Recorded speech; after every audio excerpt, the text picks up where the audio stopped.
Salut, j'espère que tu vas bien. Aujourd'hui, tu me retrouves dans une nouvelle vidéo YouTube. Je suis trop excité parce que c'est la reprise de YouTube. Ça fait plus d'1 an que je t'ai pas fait de vidéo. Je te présente ma nouvelle voiture et surtout mon nouveau projet. C'est une voiture très peu connue.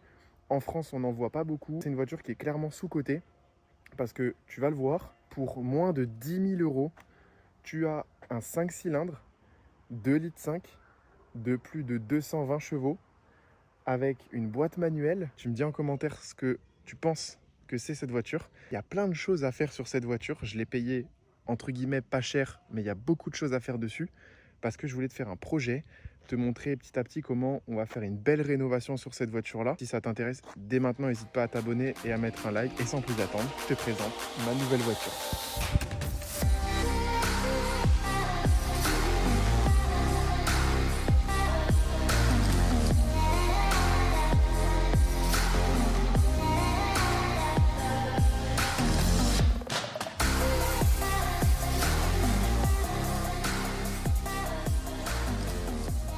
Et là voilà, la nouvelle Focus ST MK2 de 2006.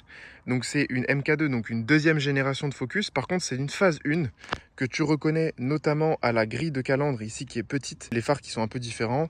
Voilà, il y a quelques modifications sur les phases 2, etc. 5 cylindres, 2,5 litres qui sort 225 chevaux. C'est une voiture qui est connue pour être une très bonne base de préparation. C'est pas du tout le but de cette voiture-là. Moi, je veux la restaurer. Il va y avoir une vidéo de présentation de cette voiture-là dans laquelle tu vas retrouver l'histoire de la voiture, etc., les performances. Ça, tu vas le retrouver dans une vidéo YouTube que je vais te poster dans 1 ou 2 semaines. Voilà, donc n'hésite pas à me suivre sur Instagram.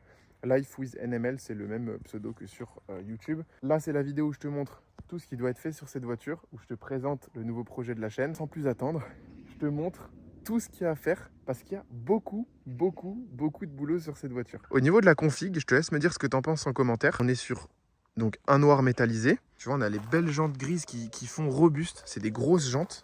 Et on a l'intérieur avec les beaux baquets et carreaux. Donc c'est les sièges tissus, il y a les options sièges cuir également. Je te fais la vidéo quelques jours après que j'ai acheté la voiture. Esthétiquement parlant, tu vois, les jantes sont pas nettoyées, etc. Et ça, c'est l'objet d'une prochaine vidéo dans laquelle tu vas voir tout le nettoyage intérieur et un nettoyage extérieur. Je te montre un petit peu esthétiquement. Donc on a le pare-choc avant.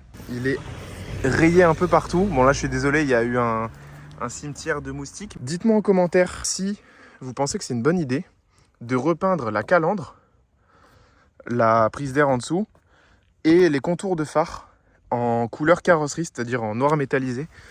Je pense que ça ferait beaucoup plus joli. Maintenant, je sais qu'il y en a qui préfèrent comme ça en gris plastique. Les phares, il faut que je les polish. J'ai du coup le pare-choc qui est très abîmé, donc soit le pare-choc va être réparé, soit je vais devoir le changer. J'ai le logo ST que j'ai commandé qui va arriver là. Je trouve qu'à l'avant, elle n'a pas vraiment un côté très agressif. Donc on va juste mettre le logo ST, comme ça au moins on est sûr que les gens savent qu'on a une ST. Il faut savoir que c'est une voiture qui est d'origine allemande. En France, on n'en voit vraiment pas beaucoup. Donc j'ai un peu de rouille sur cette voiture. L'aile avant gauche est bien bouffée. Pareil, si le carrossier arrive à bien rattraper ça, il le fera. Sinon, je vais clairement acheter une nouvelle aile. Je lui ferai repeindre et puis voilà. Comme tu peux le voir, il me manque le garde-boue avant gauche que j'ai déjà commandé. J'ai 2 pneus avant à changer. Les nernis et en plus les 2 pneus avant sont pas mal abîmés. Tu le vois aussi là-bas, il me manque le cache en dessous du moteur. Donc la protection en dessous du moteur, je vais essayer d'en trouver une aussi. L'antenne est dans un état dégueulasse. Donc soit je vais cacher avec un truc, soit je vais essayer de démonter ça pour remettre d'origine. Je pense que d'origine il y a une antenne qui monte. Mais du coup on va bien voir. Cette aile ici qui va être reprise par le carrossier parce que tu vois elle a une rouille un peu superficielle, donc ça va être fait. Pare-choc arrière complet qui va être également refait parce que tu vois il est abîmé là, il est abîmé là, il est abîmé là et il est frotté un peu partout ici. Si je peins à l'avant ces éléments là en plastique gris, si je les peins couleur carrosserie, je ferai aussi à l'arrière. Je pense que ça peut être plus joli. Dis-moi ce que t'en penses. Ici on a de la belle rouille. Donc là, je vais traiter et refaire toute l'aile. Les disques de frein à l'arrière, il faut que je les change. Ils ont un souci au niveau de la fixation, ils commencent à être usés. Donc, disque de frein arrière, ça va être fait. On va passer au moteur. Alors sur les Ford, c'est un peu particulier. Il faut avoir la clé sur soi. C'est chiant parce que si tu as le moteur qui tourne, il faut éteindre ton moteur, venir avec ta clé. Voilà, alors je te spoil, là le moteur il est propre parce que j'ai passé 2 heures à le nettoyer la dernière fois. Mais ça arrivera dans une prochaine vidéo, je te montrerai le avant-après du nettoyage du moteur et de l'intérieur de la voiture notamment. Comme tu peux le voir, il est quand même plutôt propre. C'est une voiture qui est de 2006, je le répète, qui présente quand même bien. Elle a eu un petit choc à l'avant, tout est un peu décalé. Ici, il me manque des clips, tout ça on va remettre. Là, il me manque un cache. Normalement, tu as un cache moteur ici, avec marqué Duratec. Puisque du coup, je te présente en avant-première le 5 cylindres 2,5 litres qui sort 225 chevaux. Tu as le turbo qui est caché derrière. C'est des moteurs qui délivrent un peu de puissance, qui se préparent bien et qui font un très joli bruit. Cette voiture, malheureusement, est en ligne d'origine. J'ai le berceau avant-arrière que je vais changer, puisqu'ils sont quand même bien rouillés. Je pense que pour repasser le contrôle technique, qui pour l'instant est en contre-visite, il va falloir que je fasse quelque chose sur l'échappement. Je trouve qu'elle est quand même plutôt propre pour une voiture de 20 ans. Je me suis fait chier à tout faire ici. Alors, bon, je suis désolé, j'ai des câbles parce que j'ai dû changer la batterie qui m'a lâché en cours de route pendant les vacances. Donc j'ai une batterie neuve, mais du coup j'ai des câbles.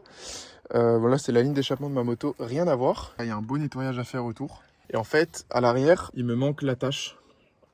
Donc là, tu vois, ça fonctionne bien. Là, ça fonctionne pas. On passe à l'intérieur. La porte, c'est une porte de salopard. Elle fait 2 mètres de long.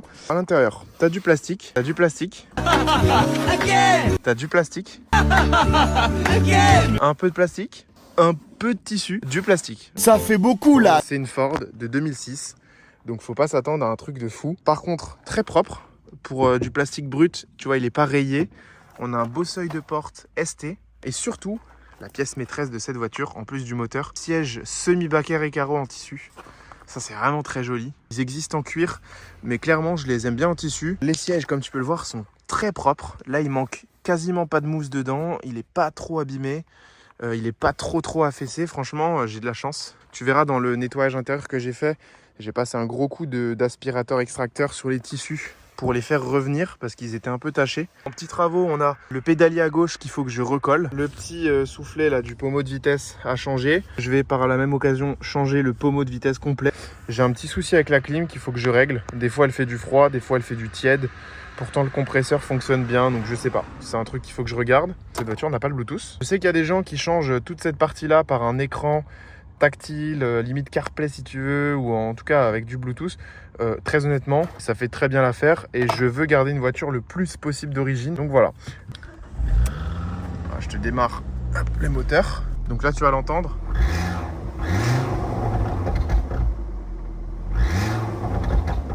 Donc ce que tu entends, le bruit strident et pas du tout agréable, c'est le joint de turbo qui a une fuite, ce qui fait que quand la voiture est froide, le joint n'est pas dilaté. Du coup, j'ai en gros voilà, de l'air qui passe et qui fait un bruit strident. La pression de turbo, elle charge, je crois que là il charge à 0,4 grand maximum, alors que normalement il devrait charger entre 0,6 et 0,9 de ce que j'ai vu sur internet. Donc il ne charge pas à pleine charge. Donc il va falloir que je règle ce souci là sur le joint de turbo. Comme ça j'aurai un peu plus de chevaux. Je pense que là j'ai une petite perte de puissance mine de rien. Tu as les manomètres de pression avec la température d'huile. Pression du turbo, regarde. Tu as un petit volant ST, tu as les baquets et carreaux, tu as le pédalier. Même à part ça, tu as une Focus de 2006 basique. Là, je ne sais pas pourquoi ils se sont enlevés depuis tout à l'heure, mais j'ai normalement un voyant incident ESP. Donc j'ai un petit souci avec l'ESP. Ça, c'est pareil, il faut que je regarde, il faut que je passe la valise.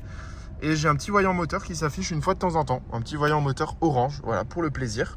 Sur ces voitures-là, tu as beaucoup de gens qui changent le diffuseur, qui mettent l'aileron aussi de la Focus RS. Mais moi, comme je te l'ai dit, je veux la garder d'origine. Le but, c'est vraiment de restaurer cette voiture, d'en faire une voiture propre. Et ensuite, la revendre pour passer sur plus gros. Que ce soit une autre Focus, peut-être une RS, peut-être une ST mais différente de celle-ci, peut-être une Clio 4 RS, peut-être une Mégane RS. Mais le but, c'est de passer un petit temps sur cette voiture, de vous partager tout ça. Et du coup, je suis vraiment content de reprendre YouTube. J'ai une dame qui est descendue il y a 5 minutes, qui vient de remonter, qui me dit « Vous avez besoin d'aide? Vous êtes en panne ?» Très gentil. Mais non, je n'ai pas besoin d'aide, je fais juste une vidéo à mes abonnés d'amour. La semaine prochaine, je te sors la vidéo nettoyage de la voiture. Tu vas voir qu'il y avait de la poussière partout, il y avait plein de trucs à faire, extracteur sur les sièges, etc. Sur ce, dis-moi un peu ce que tu penses de mon retour sur YouTube, de ce projet, de ma nouvelle voiture. N'hésite pas à me suivre sur YouTube, sur Instagram, Life with NML. On se retrouve la semaine prochaine pour une nouvelle vidéo. Bonne soirée, ciao!